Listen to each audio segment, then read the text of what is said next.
Meus amigos, tudo na paz? Tem uma palavra bonita para nós estudarmos hoje, que é Romanos capítulo 2, versículo 23, que está escrito assim: Tu que te glorias na lei, desonras a Deus pela transgressão da lei?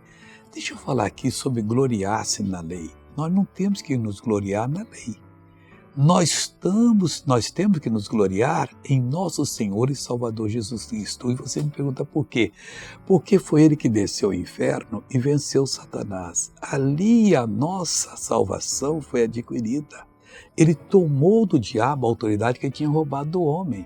Jesus já tinha pagado o preço na cruz, derramou o seu sangue e em espírito, quer dizer, foi lá no inferno, lutou com o diabo e todos os demônios e despiu eles dessa autoridade. Hoje, quem tem autoridade até a chave do inferno e da morte é nosso Senhor e Salvador Jesus Cristo. Glorie-se sempre no Senhor Jesus.